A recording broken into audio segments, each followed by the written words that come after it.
here we are.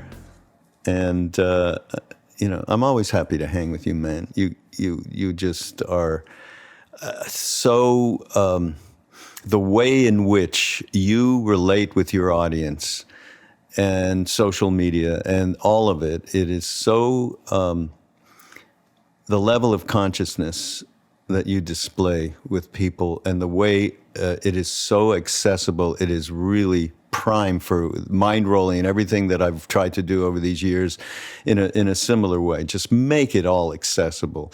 It's just you and me, guys and gals, that kind of thing. Let's drop all the masks. Let's drop all the pretenses and let's just be who we are. Yeah, I wish we could take off all the masks. Hopefully, eventually, huh? So how you been? We're just catching up, everybody out there. We haven't talked in a while. How are you? How is it going in Austin? It's amazing, man. It's been, obviously there's been challenges in the macro, but, getting married this year, spending time with my amazing wife, a lot of good things are happening in every front, from my Fit for Service fellowship, which I started. The podcast is going great. My writing is good. I've been writing a lot of poetry. Been having fun. I put in a pickleball course. I've been playing ball and it's just been a really enjoyable time for sure. Full life, that's for sure, right? Mm-hmm. Poetry. I love poetry. I just got a wonderful book that I had lost from Leonard Cohen. A book of it's only within the last 8 or 10 years that he put this thing out. I wish I had it in front of me, but are you an appreciator of Leonard by any chance? I've read a little bit of him, and what I've read has been great, but I haven't spent the time to really do a deep dive. But if you recommend it, I absolutely will. No, it's a Christmas present I'm going to send you. I love this book so much. Yeah, let's go. It's so great. He's from Montreal, and many people who listen to the podcast know that because I talk about him all the time. And he was like, when I was a kid, he was a hero. He was like the most beautiful, lyrical, poetic, real, visceral kind of thing, and a lot about, there's a great movie, by the way, Aubrey, and anybody else who's listening, called Marianne and Leonard. And Marianne was his muse and his gal for years. And she lived in Hydra, right, off the coast of Greece, I guess. And so he used to go there a lot. It's this sunburst kind of beautiful town in the Mediterranean. And so they had footage from back then. A lot of artists would go there, and he went there to write and so on. And it's a wonderful picture that gives you an idea of the kind of relationship that they had, but also who Leonard really is. And one of his most famous, do you know that famous song? It's called Chelsea. I mean, his most famous song is Hallelujah, right? It's just a beautiful, beautiful piece. And then there's Chelsea Hotel. And he had an affair with Janis Joplin at the the Chelsea. If you remember, the Chelsea's a famous place for the life of a poet. Crazy shit. Yeah, exactly. Yeah. If I had known to think about this, I want to hear one of your poems. Do you have something sitting around there, or somebody can throw it at you? Yeah, let me. I think I might be able to bring something up on. I might be able to bring something up. I'm trying to think which one would be good. If it comes to mind, something that because I have a couple that are unreleased and unpublished yet that I'm kind of waiting to release. So that would be my natural inclination, but I want to put it out first on for sure. with the video and with everything else that I'm doing.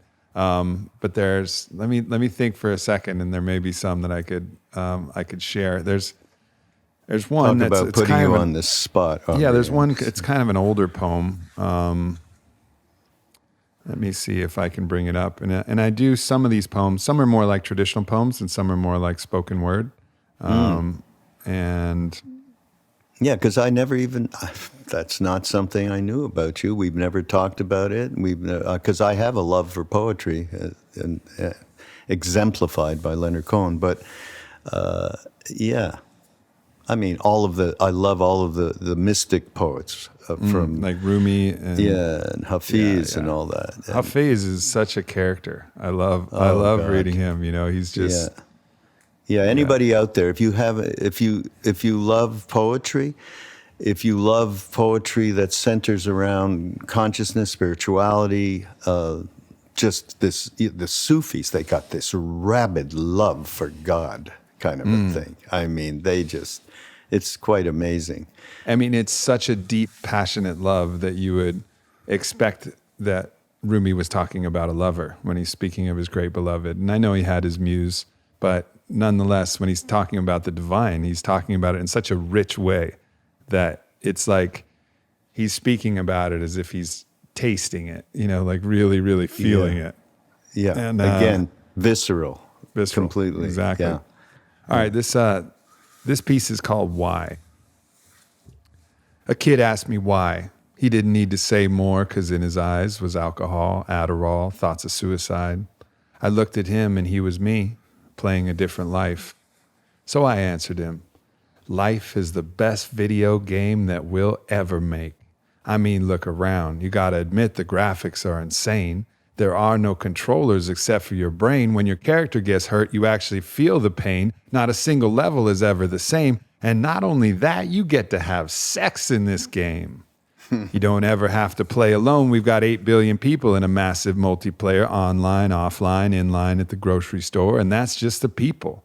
There are plants and animals, vegetables and minerals, numerous, precious, delicious. But every game has rules. No matter what parents, pastors, politicians tell you, there is only one rule. Make the game better for everyone. Every game has obstacles, boss battles. That's what makes it a game worth playing. So when something comes up, inside, B-side, outside, it's just a chance to level up. The dragons make the heroes. The demons make the angels. Pressure makes the diamond. Iron sharpens iron. And this, right now, will make you. So you can swallow a barrel or too many pills, hit the reset button. But when you get back home where there is no pain, no struggle, no victory, no gain, you're going to miss this game. So you'll come back again to play another turn inside a new character that will never quite be you. Or maybe by the time you're ready to play again, this world won't be accepting any more plays. Life on Earth archived by the memory of time like Sega Genesis from '89. Let me give you a cheat code to get you started. Forgive yourself mercifully, love yourself ruthlessly, protect the earth fiercely, treat people identically, compliment generously, cultivate community, dance expressively, have gratitude daily, orgasm regularly, forget your history, and live presently. And if things get a little boring, take a few grams of mushrooms and howl at the fucking moon. Ow! So just go ahead and play pain, play work, play laugh so hard that tears well up, play fight so hard that knuckles swell up, play artist painting your masterpiece, play hero living your odyssey, or play absolutely nothing at all. However you want to, just play. This is a game you win over a lifetime, not a day. That's so great. Wow. I love it. Thanks, It. brother. What do you do? So are you you'll put out a book or you'll do it as I'm trying to figure that out because I now have a huge stockpile of poetry, and that one I've released on a podcast before, but I've never really even done anything much with that one either. I've always had this idea in my mind that I'm going to memorize them, and then I can really perform them, and then we can take videos of me performing them. But I have an obstacle to memorization, and I think it's just an internal obstacle. I don't think it's actually an obstacle. I just got to try harder. But that's been kind of my point of resistance with it. Yeah. You imagine you see artists and doing shows and so on, musicians. Exactly. How the hell do you remember all those lyrics? I can't, Dylan, he travels so much, he plays so much, and it's amazing, totally amazing. Yeah, it is. Yeah, so just not to get deep into any kind of interpretation of that poem, because it's so subjective for each listener, I would still say that what struck me, it's around the game of life, and nothing is going to be satisfying, and this is my subjective thing on it, until everybody is able to play the game. Yep. Because in we are freely. everybody, you know? Yeah, exactly. And as much as we try to separate ourselves, it's all folly. Yeah. And that's the Bodhisattva vow. That's the Buddhist vow. I am not, I will become enlightened, but I will not leave. I will not go anywhere. I will keep coming back until everyone is free. It's the same, right? The poem has the Bodhisattva vow within it. That's beautiful, man. Yeah. That's beautiful. I mean, I'm familiar with the Bodhisattva, but the way that was just phrased was great. Yeah. I was, God, there's so much going on in our lives these days. It's just pretty incredible, and a lot of real pushback, shall we say, from the universe. I'm actually, karma is involved, the collective karma that's involved here and where we're at politically in that whole situation with this pandemic, the economic situation, all of it, and the core, obviously, as well, is the environment and what is happening and all of our participation in that. And we see that on a day-to-day. I see it in myself every time I throw something in the garbage. I've got the compost here. I've got the recycle there. I see what I'm doing, and I see the way in which I'm not full out doing the right thing. So then, of course, I have to get into, judgment and recrimination. We're going to deal with you now, right? Right. I mean, mindfulness is a good thing.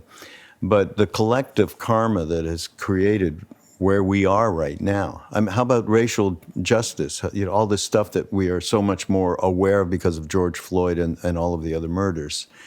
And the fact that we're all good white people, right? And doing the right thing. And then we start to think about the hundreds of 300-400 years of what has happened here and what's been baked into our culture and our society and our legal system and on and on.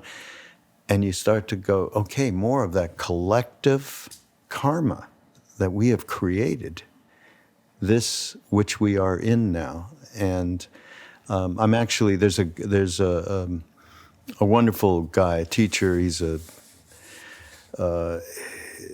great Ayurveda. His name is Robert Svoboda. I don't know if you know Robert. Yeah, familiar. Oh, you are? Yeah. So he wrote a book. He had a teacher back in the mid-late 70s. He was a kind of after we were there. And he was what's called an Agori. You would love you would love these books, Aubrey, okay? They're the Agora, Aghora trilogy that Robert wrote. Cool. They just put them out again. It's his experience with this. So the Agoras were gigantic tantric practitioners. So everything to go beyond the limitations of the mini-me, as I call it with Duncan, is to embrace everything and actually create a union. The most simplistic way of saying it is, or there's a beautiful practice actually that's called feeding the demons that the Tibetans have. So basically, and this is just a small representational aspect of what Robert's teacher was all about. But it's the basic concept. I think even you and I have talked about it, which is do not push anything away. The darkness, the motivational stuff that we see in ourselves, because, hopefully we're being as mindful and as aware as we can be. It's embrace it. Ram Dass actually used to talk about it when he first came back from India. You have all these crazy ass thoughts and this dark shit, and of course we believe all of our thoughts, and invite them in for a cup of tea. Yeah. Right. So 'Cause it's if that you don't, embracing. if you don't, they're going to raise hell outside the Yeah. door, scratching Yeah. and burning and blowing like the big bad wolf with a exactly. one hand on a gasoline can and the other hand on some matches. So Yeah, unless you invite exactly. them in, you're in a lot of trouble. So anyhow, but this is taken to a much more extreme level with these agoris, and there's very few of them that are in any way should anybody get near them, because they can be, they're using drugs and alcohol as the way in which you might think we use it for an ayahuasca ceremony, but it's more about manipulation. It's very hard to find a pure agori these days in India, but this man was that. And so he wrote a trilogy, which is his experiences. I mean, they do stuff like sitting on corpses, meditating in the cemetery. Really, really out there kind of stuff that nobody. The fear factor would be so gigantic without a proper teacher. You couldn't even approach the tiniest speck of some of the practices that they did. But the third book, why I'm bringing this up, because we were talking about collective karma, rather, is that the third book is called The Law of Karma. And I have never, it's such a difficult subject, karma. Punch me in the face, I'm going to punch you back, mother. That's our concept, causal concept around karma. And he takes it to a whole other level of subtlety. And you read this book and you're at times going, oh my God, I mean, just the tiniest little thought that goes flip like that, what it might cause in terms of your evolution and those who are around you. I mean, it's just amazing. So I did a podcast with Robert. It's a couple of years ago. And it was just, you would love to have him on. I mean, he is I'm knowledgeable, man. Absolutely captivated just hearing about him. So yeah. I think that sounds great. How did his take on karma differ or, agree with Ram Dass's take on karma? I don't know if I can exactly compare, but one thing that runs true through both of them is that you cannot understand this with rational mind. Although intellect needs to be there, we need our ego, and this is a good vehicle to allow us. Look at we're chatting right now. We're doing it, right? Mm-hmm. But if you don't have that other level going on at the same time, that other level provides something that's beyond reason and intellect. It's more tuned into intuition. It's more tuned into, of course, rebirth has to be there, right?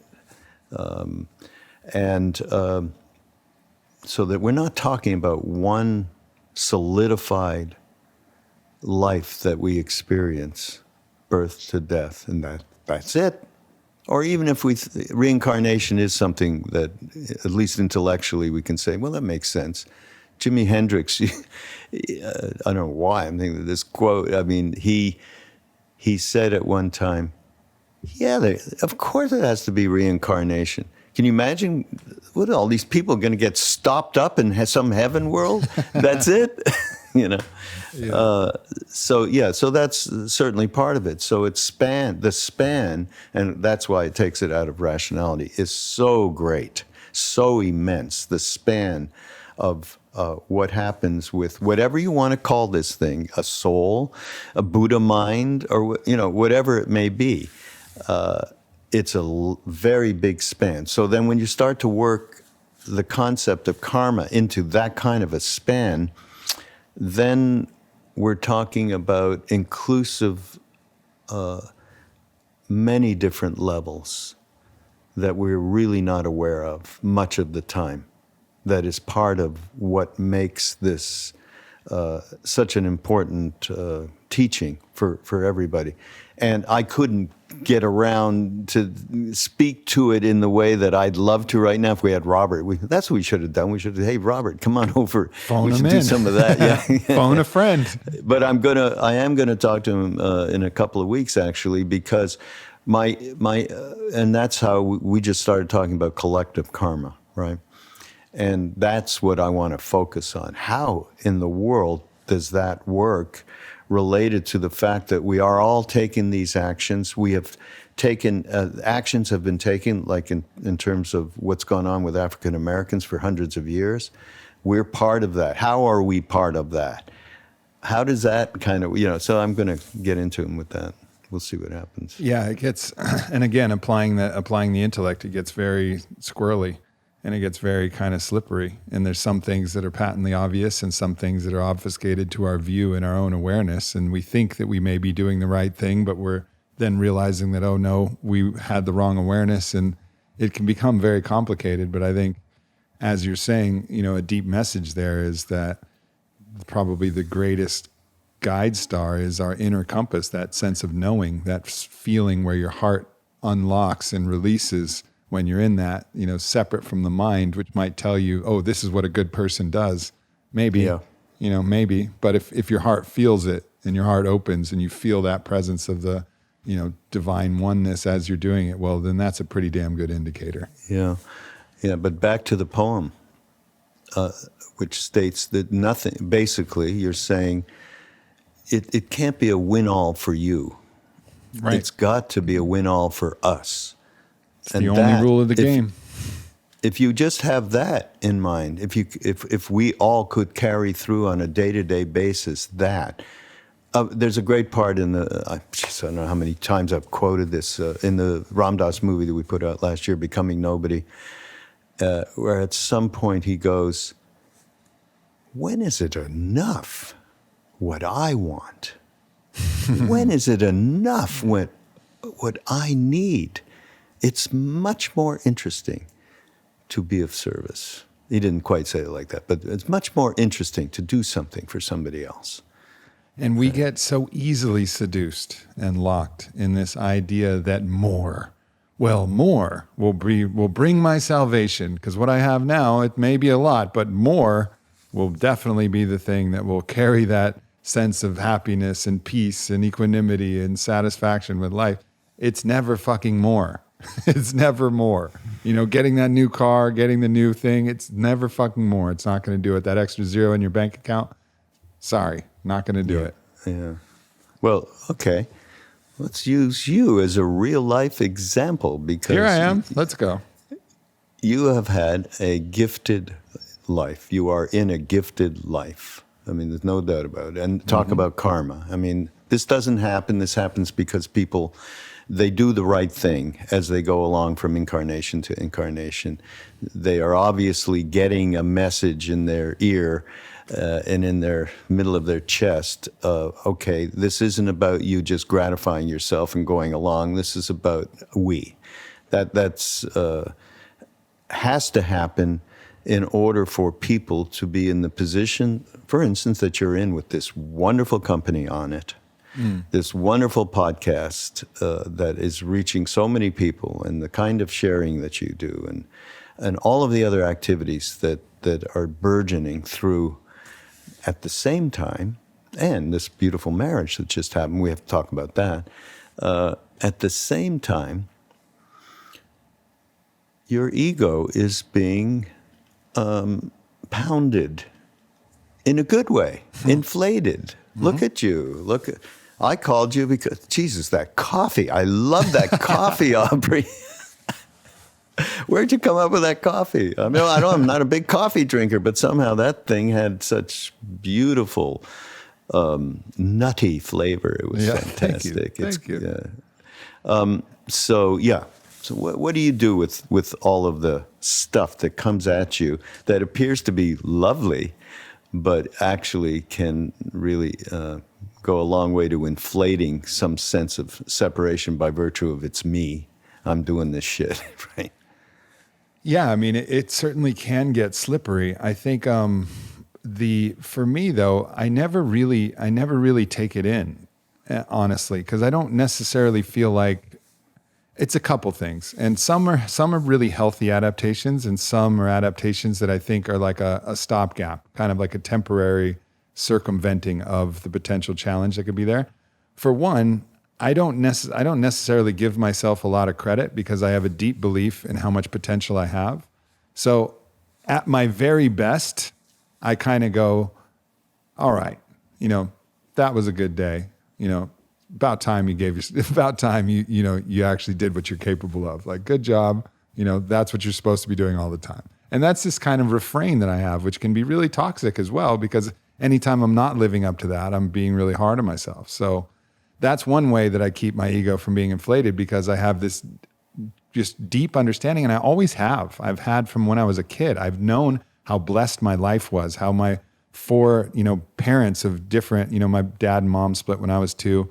Everyone was excelled in their field radically, and how I was able to learn from all of them, and my natural gifts and talents. Anything I tried, I was able to pick up really fast. And I had so much that I've been gifted with that it puts so much of this burden of what was possible for me that I've always been chasing that. And I've never even, come close to fulfilling what I ultimately believe I'm capable of. So that's one. That's what also keeps me humble. And I get my ass kicked all the time. And I think one of the other things that is probably the thing maybe that I give myself the most credit for is that I've never gone through a serious ass kicking and not shared it with my audience and everybody else. If I'm getting beat up, like, I'm going to show you all the bruises, and I'm going to show you every way that I went wrong, all the reasons that I created it, and all the ways that I got out of it. And that I do give myself some credit for, but that goes again back to being of service, right? I mean, the reason for that is to share that. And that's been a deep calling for me. I think the other aspect of it is that I simultaneously try not to take criticism or take, praise as anything that's meaningful. And this actually, I really learned this when I first came out publicly on the Joe Rogan Experience show. And I had, we started on it together, and it brought up a lot of enmity from the audience and from a select minority of people who were jealous, angry, upset, wanting to tear me down. And I never experienced that before. And it was... Wait, why? I don't get that. I'm not sure the psychological dynamics of it, but there's, Rogan has a huge following. And I think he has a ton of fans who've really, he's impacted their life in an incredibly positive way.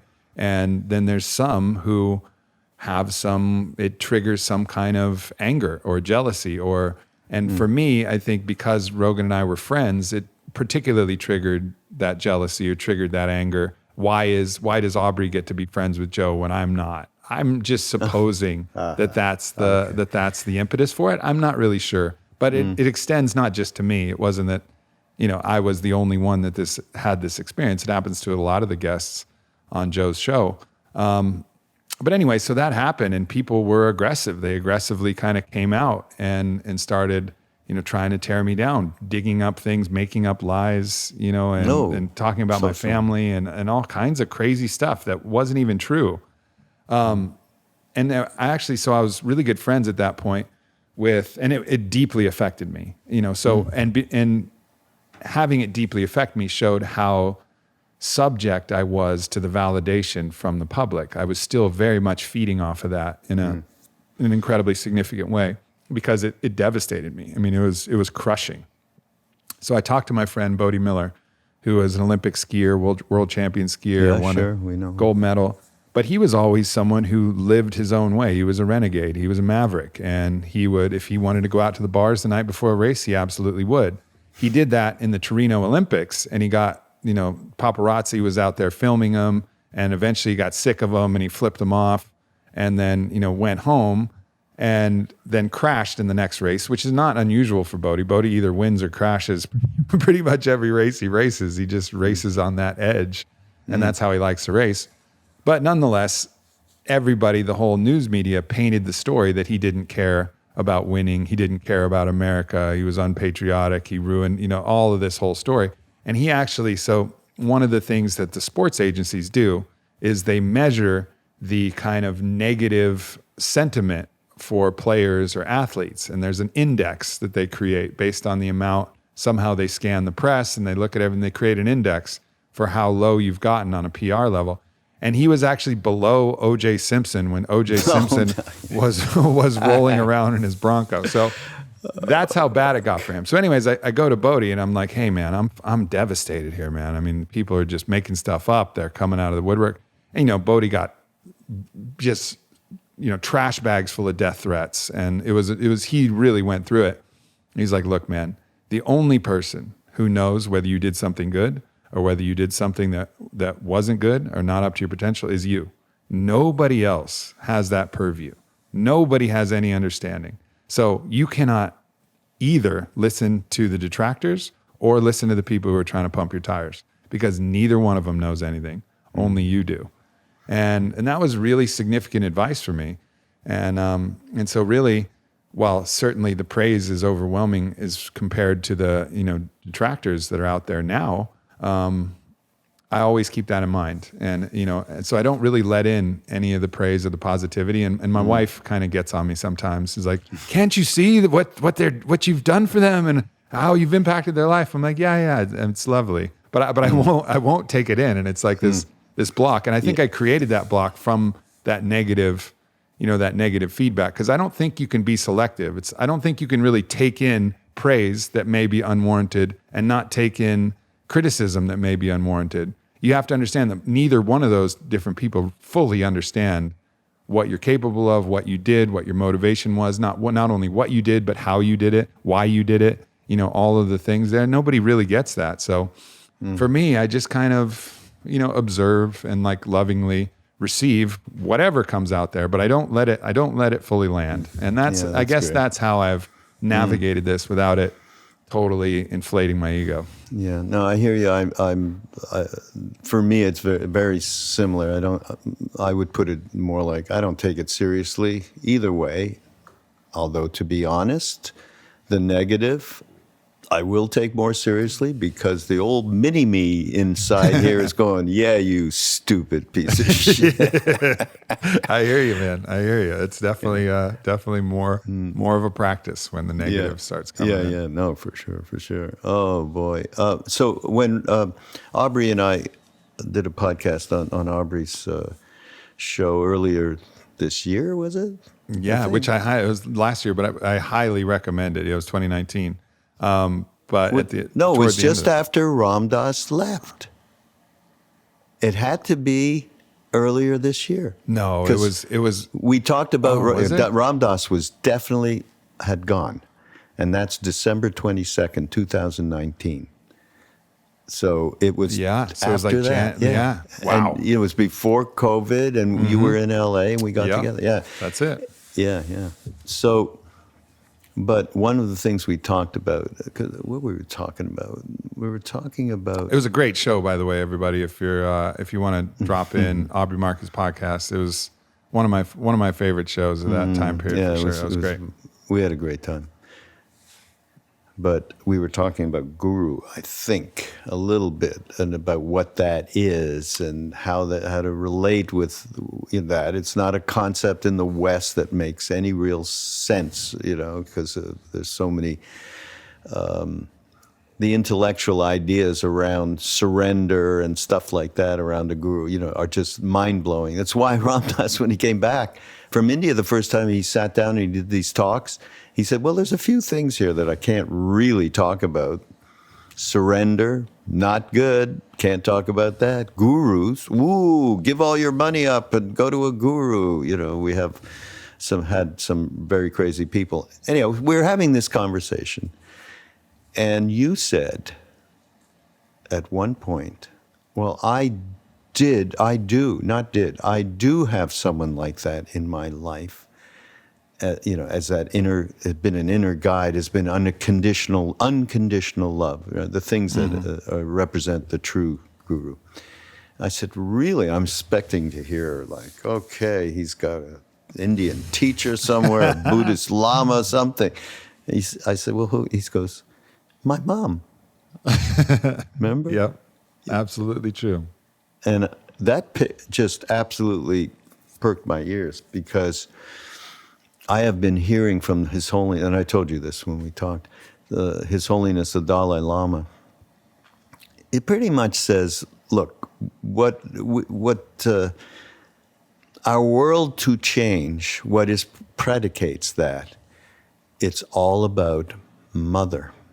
The mothers that raise their children with love and compassion, those children are going to go on and do the kinds of things that will help reverse some of the collective karma, help related to the environment, related to the continuation of patriarchal stuff and wars and power. All of it is a mother doing the right thing with a child. You're the only man I know, man, woman, anybody that had that kind of. So you have to describe it. You have to describe it. I think one of the best ways to describe it is, obviously, in the last 10 years or so, I've become an increasingly visible public figure, from the podcast, from Onnit, from the best-selling book, all the different things that have kind of been a part of my life. And so, recently, maybe, a few years ago, someone comes up to my mom, who's known my mom for a while, and says, "Kathy, aren't you just so proud of Aubrey for everything that he's done?" And she just looked at her with a straight quizzical face and said, "Well, what do you mean? I've been proud of him the same way since the day he was born." And it's true. It's true. It's never been this conditional paradigm. It doesn't matter what I accomplished. The hug and the dinner that I got when I became a New York Times bestseller was no different than the hug the day before or the year before or 10 years before, when I was struggling and figuring out what I was going to do, and I didn't think I was going to be able to, give my gift of medicine to the world, and I was really having a hard time. It never wavered. And, that's contrasted with, I love my father, and I really value, how much of his intellect I was able to assimilate, and the relationship we had some great experiences together. But nonetheless, I always remember that was quite the opposite. When I played a good basketball game, I could feel a different level of love coming from my dad. When I scored 30 versus if I scored 3 and fouled out, and you apply that to any different scenario, it just felt different. And with my mom, it's never felt different, not a single day, no matter what, no matter if I've really fucked up, I've wound up in the hospital because I was being stupid, and she was there. Like, there was never a moment of judgment, and there was never even, I was never punished, which was weird. There was never even a moment of punishment where she used love as, because that's another thing that people use. They use the retraction of love as a form of punishment, as a way to manipulate. That never even existed. It was just never even a part of the paradigm. I can remember one time where I was being a smartass around 12, where my mom got a little angry and a little sharp with me. And it was like, oh my God, what did I just do? And it was nothing. It was like a moment that was over and over. Just like if a pet, if a little cub gets a little aggressive with mom when they're wrestling, the mom, a lion, will just go, rah, snarl at him. And it was like, I got that snarl. And I still remember it to this day, because it's like literally the one moment where I felt that. And so, yeah, she's just a remarkable being. And I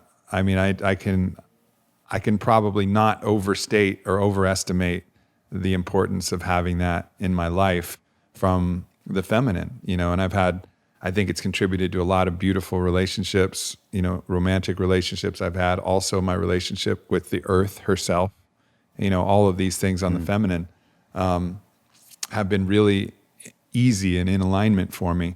Whereas, of course, as I said, all the love and respect to my father, but that's where the challenges have come, in that kind of masculine archetype. And that's where I always wonder if I'm not enough. I wonder if I'm not good enough. I've even had, I've struggled my whole life with male friendships, always worrying that if I did something wrong, maybe they wouldn't be my friend anymore. Where does that come from? All of that comes from, what I learned from the masculine, but just such a powerful thing to have the whole feminine archetype as represented by my mother and her mother, my grandmother, just so impeccable. I mean, it's such a blessing. And then that goes again to what I was saying about how fucking blessed I am. Because I know how rare this is. Yes, you've got to know how rare this is. I mean, it's an unfortunate thing to even say, but oh boy. Especially, I mean, my mother, for instance, was fairly unconditional, but she had real illnesses, massive depression, stuff like that. And so that affected the possibilities, right? So that karma, it is what it is. And I was fortunate that going to India and meeting Neem Karoli Baba, because I had a terrible time. Did I tell you this before? With my father, he was like a tyrannical screamer, angry. Came out of the war, the Second World War. He was like a bomber pilot, and most of the people in his squadron died, and he thought he wasn't afraid to die because he made it through that. I mean, just really, really tough stuff. He came to India to see my brother and I, because we were telling him, hey, we're with this incredible being. I mean, you can't imagine what blah, blah, blah. And he says, okay, I'm going to come. I mean, that's not something I loved him and I wanted him to be there in one sense. In another sense, I was like, ooh, God, shit. And as soon as he sat down, by the way, with Maharaji, the first thing Maharaji looks at me and he goes, hey, you only love your father because he gives you money, right? I'm like, well, I. And then, there's some stuff, Maharaji, which he used to do with people, immediately break their minds down. He told them who was on the plane with him, from where it stopped in Frankfurt, whatever. Nobody even, I didn't know about it. Who would even tell anybody about that? And then my father was like, it was like a punch to the head, you're knocked back a little bit, right? You can't continue believing in this shit. Totally. It's like, okay, we got 5% down on that one. And he would do that. And then he turned to me and said, did you give him the medicine? He says to me, did I give my father the medicine? Yeah. He had a cold. I gave him some aspirin, whatever, Tylenol. He said, Nate, the medicine that Ram Dass gave me. I went, acid? My dad? And my father went, LSD. And he says to me, take care of your father while he's in India with you. In fact, meet me in 2 weeks, 10 days or something, in this other place called Allahabad. I knew where to go. Uh-huh. So we went to Benares. Benares in India is the place where they've been burning. That's where people go to die. So burning bodies for 5,000 years on the same spot. And we were in a houseboat right by it. And you're like, bodies that can't get completely burned are floating by while you're brushing your teeth, and there's Dad. Wow. He's still fucked up. And somebody happened to have a hit of acid. I gave it to him. He actually took it. This is like what he might have been, late 40, 50-odd-year-old something from Mad Men. He was that guy, Don. Yeah. Okay. And anyhow, he took the acid. He had a death trip from here to forever. I mean, we were bumping into dead bodies that needed money because they didn't have a lot of family to burn the body, to get enough wood, basically. And he went through this thing. And then we went back and we met with Maharaji. And he absolutely didn't say one word about, you think, oh, hey, how was your trip? Of course, Maharaji there's no rational shit going on. Mm-hmm. And he just told my father a whole other story about a horse farm he had and horses that my father saved a horse from being euthanized that had a bad leg. He got up every couple of hours. I knew about this. But of course, my father knew that Maharaji didn't know anything about that. And he described the whole thing. My father fell on the floor, and that was the end of that. Saved the rest of my life with my father. Incredible. Otherwise, no chance. We were so, it wasn't a lack of love, but there was so fucking much judgment that, you reminded me of it when you talked about your father. It's okay when you're scoring, and it ain't so okay if you ain't scoring, Yeah. And that was it in spades with my dad. And everyone, it turned on a dime after that. He actually went back to India after he went home and took my sister and her boyfriend. My whole entire family was with Maharaji at one point or another.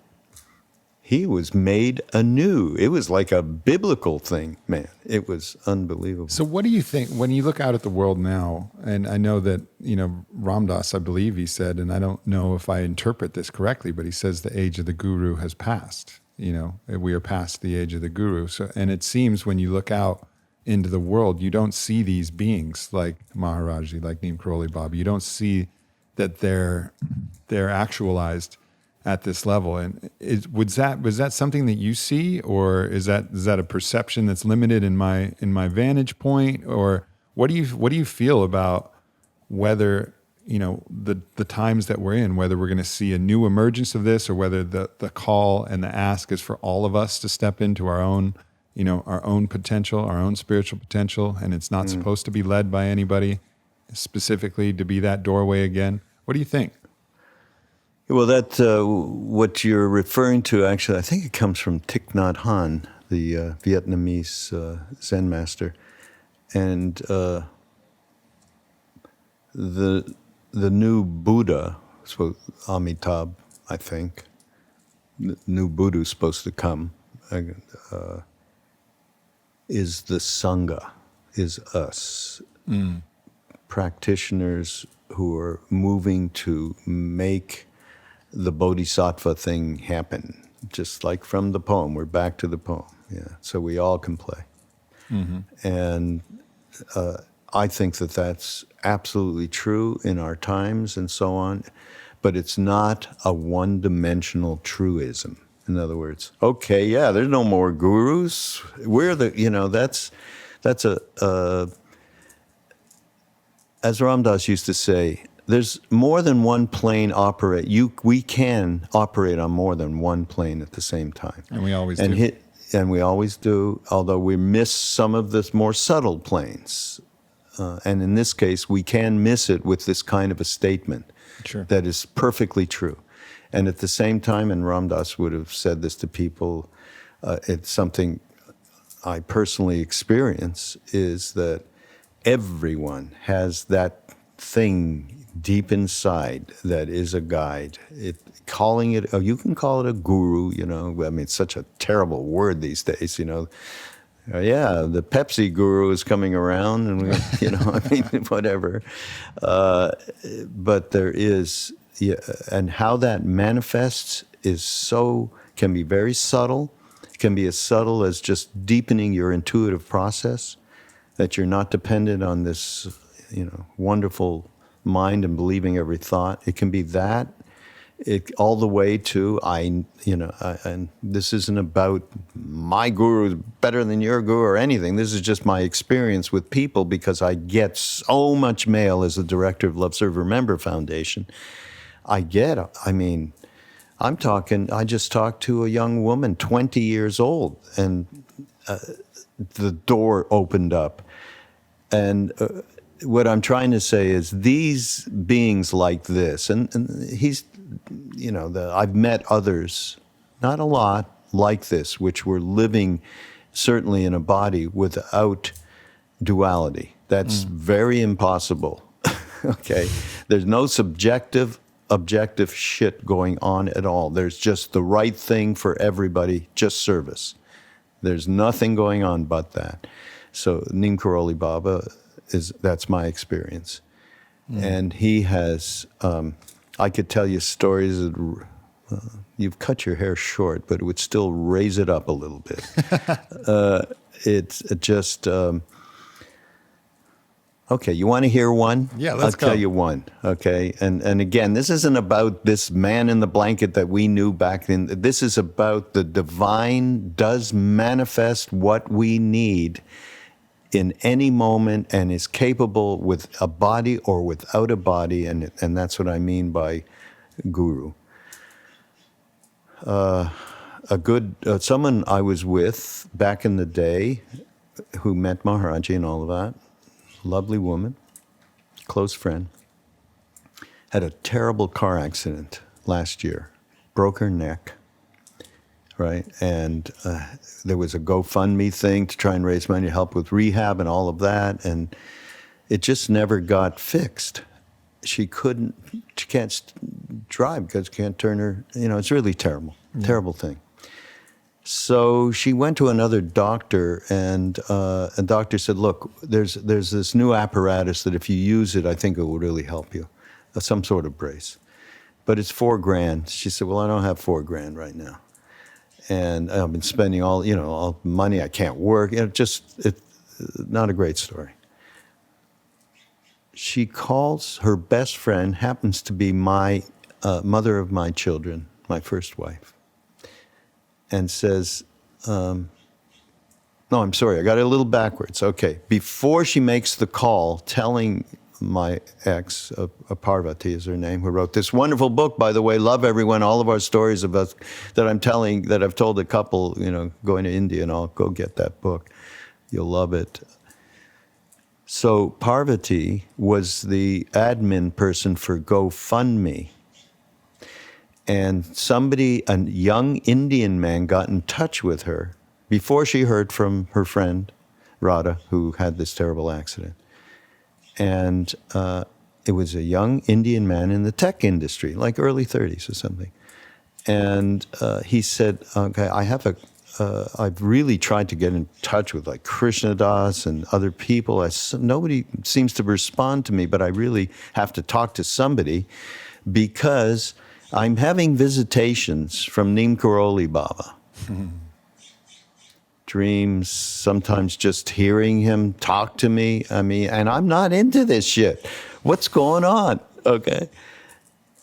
So he tells this to Parvati. And he says, so, you know what? He told me I got to give $4,000 to Radha. So Parvati goes, okay, you can just do it through the GoFundMe thing, whatever. And they have a chat about all this stuff that's been going on with him, that he's like flipped out because it can't be real. What's going on? Then she gets the call from Radha saying, I just went to a doctor. He told me I can get a device that would really help me, but I need $4,000. Huh? It's a little thing, and if you don't think that I call it that thing there because in Montreal I had a lot of French friends who didn't speak perfect English and they couldn't explain something. They'd go, that thing there. Mm-hmm. So that thing there's my thing. Instead of God, I'm not really into the God word. I don't know. And so whatever Maharaji is part of that universal divine presence, it's not separate anymore. Needed to have that happen for her, I guess. I hope it's going to. She did get the thing, by the way. Mm. She just got it. We're talking a few weeks ago here. We're not talking about some, back in decades or anything. This is a now, and we'll see what happens. But that now includes me telling you this story, and I don't know if I've told it before on Mindrolling or not. I tend to repeat some of these stories, but repetition is a good thing as far as I'm concerned. But it just points out that there is a something that goes on, absolutely. And so when we say the Sangha is the guru now, it is absolutely true, as well as the fact is there is in the deepest part, an entity that it's not, Ramana Maharshi said, God, Guru, and Self, they're one. There's only one thing going on ultimately. Right. Yeah. So from that point of view, and you can't do anything about it. They pick the thing. They're making whatever that thing there is, they're making it known at a certain point. You can't force that. Yeah. So what occurs to me is then the interesting part for me, where the part that trips me up is when there seems to be access to something that hasn't happened yet. And I think time is the most difficult. The convergent, the interplay of time and free will is where things get squirrely for me, right? And I don't, because I tend to lean towards the side of free will, in which the future actually has not happened yet, because there's the choice that's available for every different individual to make that choice, which is necessary. And to preserve free will, there has to be an unknown future. Otherwise, but maybe not. And I can understand, I've gone down some philosophical, explorations of how something could have already happened in the future, but still maintain the preservation of the choice in the moment. And maybe that's the synthesis that you're going to be pointing here to. But what you're saying is that the entity of Maharaji was aware of something that was about to happen, that she was about to go to a doctor and about to get this device recommended. That hadn't happened yet. It might not have happened if she decided not to go to that doctor, or if that doctor decided not to mention this new device. There's a variety of different circumstances that could have, played out in which that wouldn't have happened. But somehow Maharaji was privy to that information before it even happened. So what does that mean about the future? So that's something that I'd love to get your thoughts on it, because I don't think I've ever come to a full reconciliation with my own philosophical paradigm. Okay, we don't have that pay grade. Sorry. Sorry, I'm serious. I mean, what you're talking about free will, though, I will say something about that. Because we did actually, and again, this is a story we've told before, and it's worth retelling because it directly addresses what you're talking about. Ram Dass went to Neem Karoli Baba and said, "Isn't it true that grace and karma are the same? In other words, action, and the fact that it's all within the known possibilities. There's no, you can't fuck the game up in any way. You can't, it's just not possible." And you know what Maharaji said? Can't talk about that in public. Interesting. Ram Dass went, what? And so then later came a message to Ram Dass from Maharaji that said, Ram Dass and I understand each other very well. So Ram Dass thought, okay, there's got to be a way that they are, but he wouldn't say that. And we would talk about this forever because it's all about, free will is really what is it? Or is it all, written within some, you can go to India, man, and get, there's they use banana leaf or something. You go there and you give them your birthday or something. I don't know, but Deepak's done it too. He's gone there and talked. It's exactly what the fuck is happening with you in your life now. So it's like the Akashic records are written in advance. Yeah, exactly. So that concept, all right? Anyhow, I eventually talked to this saint. Her name is Siddhi Ma, who was like our Indian mother, Maharaji, when he left. She's just left it like 2-3 years ago. And I said to her, Ma,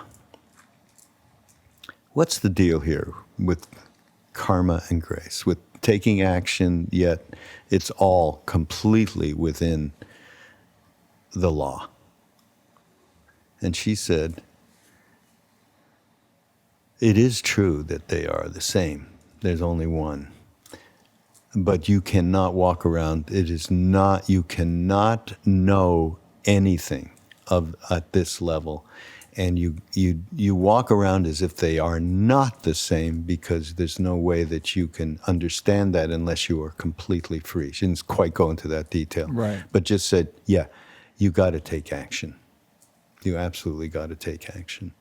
And that's the way, it makes the most sense to me to try and understand that, time and future, and is it all just one thing? Is there multiple other existences that are reflective of of the one we're going through now. And I mean, that's why I said, well, I don't have the pay grade for that. But you know what? I also don't have the time to go into that kind of mental warp kind of thing. Yeah, I think it was a philosopher, William James, who said, I'm not sure if we have free will or not, but my life is better if I act like I do. And that was his very pragmatic approach to this. Yeah. This like, okay, maybe it already has been written, but the belief that we're writing it ourselves with our own pen, and our own steps and our own words and our own actions, that gives the richest experience of this life. Yeah. To play a game and not a movie.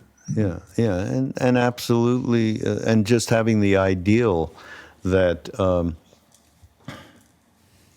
we, as you said in the very, very beginning about, we are not separate. We are absolutely interconnected with each other. And that poem spells it out. There's no game unless we're all in it, unless we all have that same opportunity. And I think that once you assume something like that and make that part of your day-to-day life, that starts to assume that you're going to be you hopefully get into a little mindfulness. Buy Joseph Goldstein's book. Mindfulness is the greatest book around this subject that I've ever read, and he's a fantastic teacher, by the way. And once you have a little bit of mindfulness, you can see all the self-motivations, you can see all of the manipulations, and you're witnessing it from hopefully Ram Dass's loving awareness place. You're not just going, you piece of shit, every second to yourself. Then you are ultimately, there's no way you can't pretend that you're not connected to that thing that we all call so many different things. And of course, the way I love it most is through the poetry of Hafiz. We talked about that. There's no way that you don't recognize that. And once you recognize that, then you're grabbed on to grace. That's grace. Yep. So Makes it's a me, terrific just poem. even hearing Hafez's name makes me want to go right back behind me. You see my library there, and pull out one of my Hafez books and dive back in. It's, exactly. It's so good. Such a great reminder. And what a blessing it is to have people in a distant time in the past who write something that's as relevant to something that we've just rediscovered for ourselves. And we read it and we go, oh yeah. Like I feel that, I feel that truth. Yeah. No, it's again, that's what grace is all about, really. Everything gets presented to us. It's what we need in the moment to just become a kinder, more compassionate, loving human. That's what it's all about. That's why getting too much into the philosophy of what the reality is around the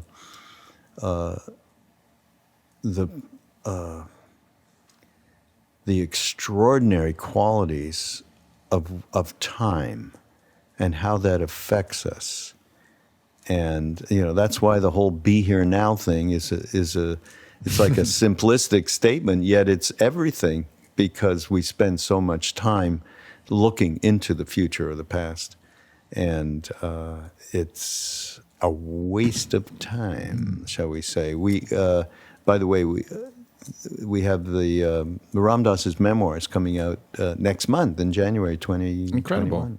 Yeah. In written form, or is it another doc? It's a big, fat 550, 600-page book with a lot of pictures, and it's right from the beginning, and it's seeing his life through the eyes of the guru, basically, in terms of seeing the extraordinary grace that led him from one thing. He had a certain kind of mother, he had a certain kind of father, privileged upbringing, Harvard, and he saw all of it, psychedelics, how it just led him to be able to be the offering that he was in his Incredible. lifetime. I can't wait for that.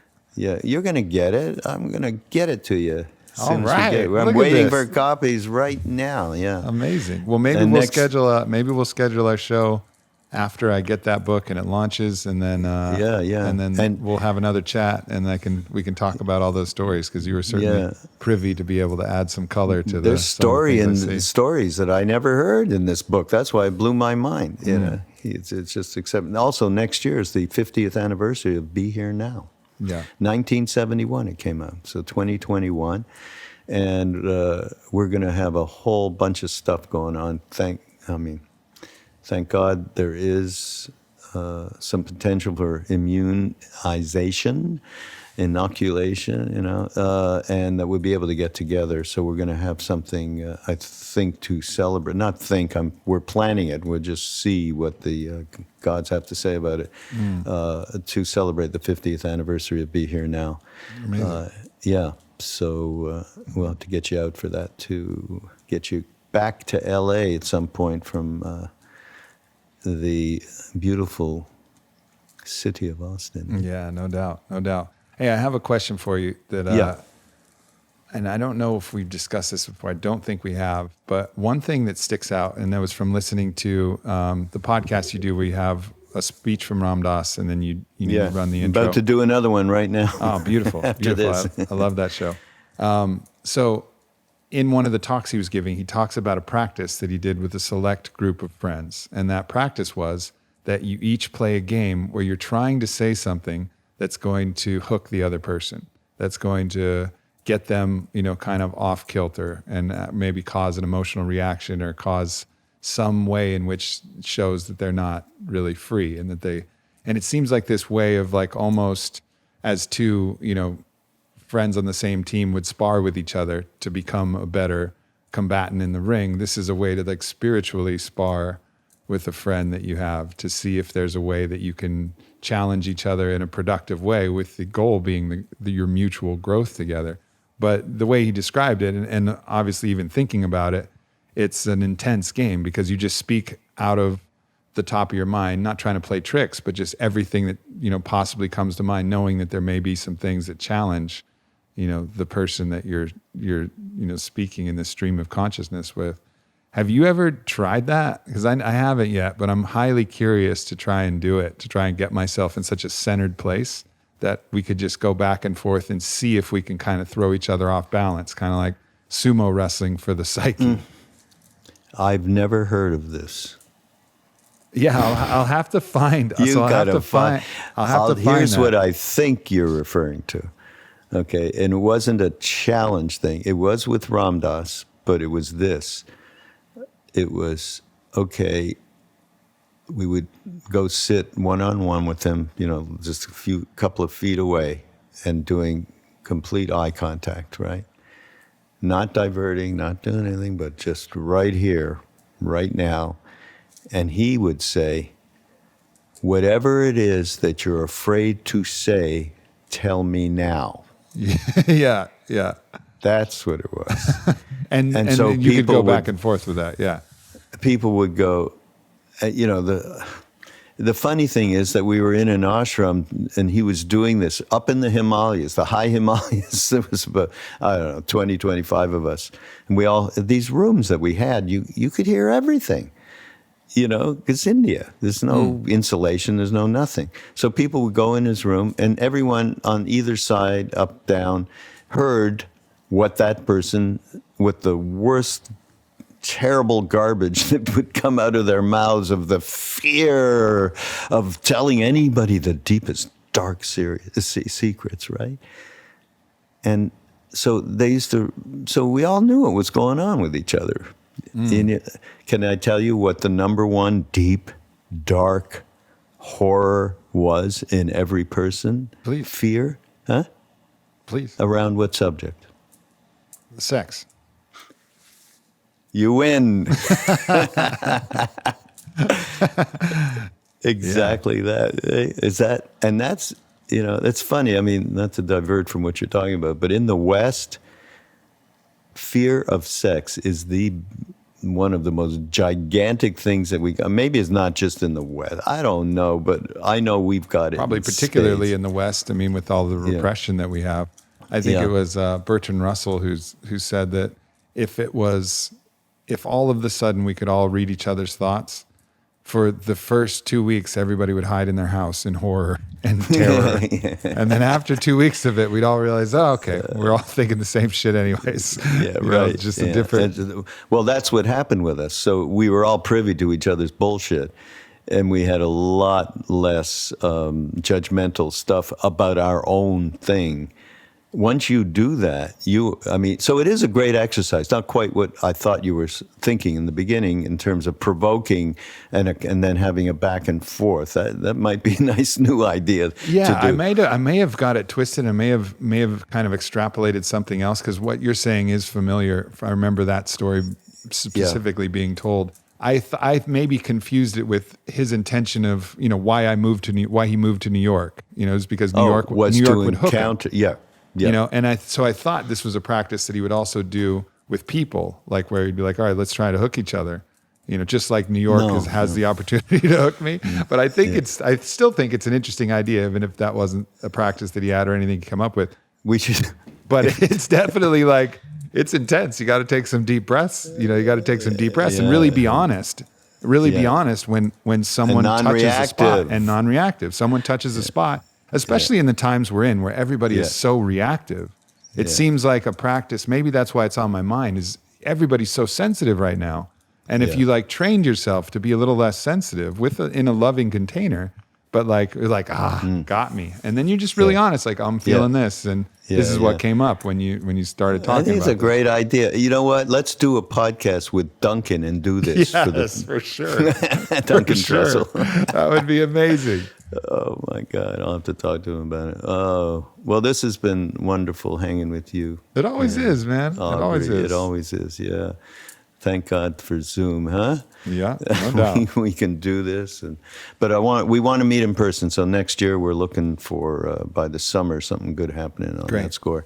And meanwhile, everybody, this is Mindrolling on Be Here Now Network. Go to BeHereNowNetwork.com, and you got all these. I talked about Joseph Goldstein. Boy, I can't say more about him. He's got some good stuff up there now, so go check it out. And I thank you again. And Aubrey, we will.